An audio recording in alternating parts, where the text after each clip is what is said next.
कर्ण का कवच कितना शक्तिशाली था। क्या सुदर्शन चक्र और ब्रह्मास्त्र भी हार जाते? कल्पना कीजिए, युद्ध भूमि है कुरुक्षेत्र। अर्जुन का गांडीव गरज रहा है।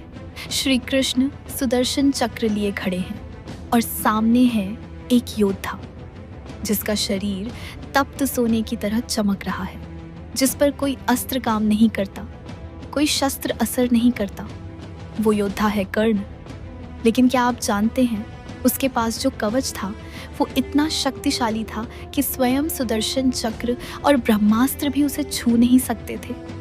तो आज हम जानेंगे कर्ण के दिव्य कवच का वो रहस्य जो उसे बना सकता था अमर।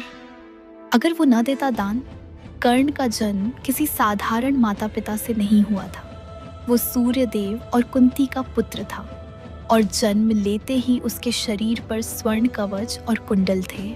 इन कवच कुंडल को आम चीज न समझिए, ये वरदान स्वरूप जन्मजात कवच थे जो उसे सूरज की तपिश, अग्नि, बाण, शस्त्र और यहाँ तक कि महाविनाशक ब्रह्मास्त्र तक से सुरक्षित रखते थे। ये कवच किसी लोहार के बनाए हुए नहीं थे, न ही किसी ऋषि द्वारा सिद्ध किए गए। ये स्वयं भगवान सूर्य ने दिए थे, जो कि त्रिलोकी में अद्वितीय थे। अब सवाल आता है, ये कवच कितना शक्तिशाली था? जब कर्ण छोटा था तो सूरज की सीधी धूप भी उसे नहीं जला पाती थी। जब गुरु परशुराम ने उसकी छाती पर पैर रखा, तब भी वो कठोर कवच इतना मजबूत था कि त्वचा में चुभन तक नहीं हुई। युद्ध के दौरान भीषण अस्त्रों का वर्षा उस पर केवल स्पर्श करके लौट जाता था। इसका मतलब ये कवच ध्वनि, ऊर्जा, ताप, कंपन और दैवी ऊर्जा के विरुद्ध एक पूर्ण रक्षात्मक परत थी। अब आते हैं असली सवाल पर, ब्रह्मास्त्र। यह सबसे शक्तिशाली अस्त्र था जो केवल परम ब्रह्म विद्या जानने वाले ऋषि या योद्धा चला सकते थे। इसका प्रभाव था हजारों सूर्य जैसे तेज और संपूर्ण विनाश। लेकिन ब्रह्मास्त्र केवल बाहरी शरीर को नहीं, आत्मा और चेतना को भी प्रभावित करता है। ऐसे में सवाल है, क्या कर्ण का कवच आत्मा की रक्षा करता था? इसका उत्तर है नहीं। कवच शारीरिक स्तर पर अभेद्य था, लेकिन ब्रह्मास्त्र जैसे सूक्ष्म अस्त्र जो आत्मिक स्तर पर वार करते हैं, उनके विरुद्ध कवच शायद पूरी सुरक्षा नहीं दे पाता। लेकिन चौंकाने वाली बात यह है कि जब तक कवच था, ब्रह्मास्त्र का सीधा प्रभाव कर्ण पर नहीं हो सकता था, क्योंकि ब्रह्मास्त्र की ऊर्जा पहले कवच से टकराती और निष्क्रिय हो जाती।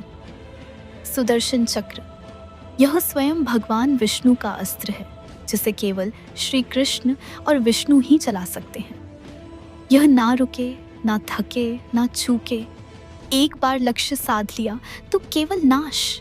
लेकिन सुदर्शन चक्र भौतिक शरीर को नष्ट करता है, जबकि कर्ण का कवच उस चक्र के वार को रोकने में समर्थ था। कई विद्वान मानते हैं कि अगर कर्ण के पास उसका कवच होता तो सुदर्शन चक्र भी उसे सीधा भेद नहीं सकता था।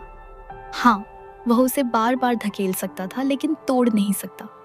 अगर इसे आधुनिक भाषा में समझें, कवच एक ऊर्जा शील्ड की तरह था, जैसे इलेक्ट्रोमैग्नेटिक बैरियर या प्लाज्मा शील्ड। इसमें आत्म सुधार की क्षमता थी, यानी घायल हुए हिस्से अपने आप जुड़ जाते। यह हर प्रकार की तरंगों, किरणों, प्लाज्मा और उच्च ऊर्जा स्तर को शरीर तक नहीं पहुंचने देता। ऐसा कवच आज की किसी भी टेक्नोलॉजी से संभव नहीं है।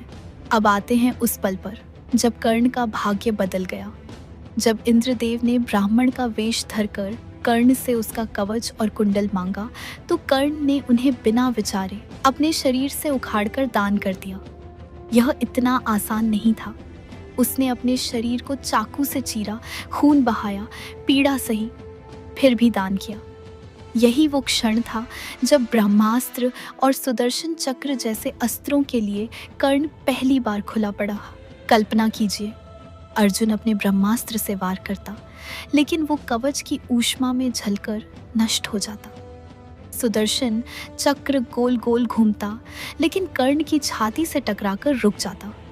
भीम, युधिष्ठिर, नकुल, सहदेव, कोई भी उसका कुछ न बिगाड़ पाते। और श्री कृष्ण स्वयं उस कवच को देखकर कहते, इस कवच में स्वयं ब्रह्मांड की ऊर्जा बंद है। जब तक ये है, कर्ण अमर है। जब कर्ण का रथ धंसा, जब शस्त्र नहीं चले, जब कवच नहीं था, तब श्री कृष्ण ने अर्जुन से कहा, अर्जुन, यही क्षण है, वार कर, नहीं तो फिर कर्ण तुम्हें नहीं छोड़ेगा। और अर्जुन ने वार किया। कर्ण गिर पड़ा, पर विजेता नहीं, वीर गति को प्राप्त एक दानी योद्धा के रूप में। कर्ण का कवच सिर्फ रक्षा कवच नहीं, वो उसकी मूल शक्ति और पहचान था। अगर वह कवच बचा होता तो शायद कुरुक्षेत्र का इतिहास अलग होता। लेकिन कर्ण ने दान और धर्म को जीवन से ऊपर रखा, और यही उसे महान बनाता है। ऐसे ही वीडियो देखते रहने के लिए रहस्य न्यूज़ को सब्सक्राइब करें।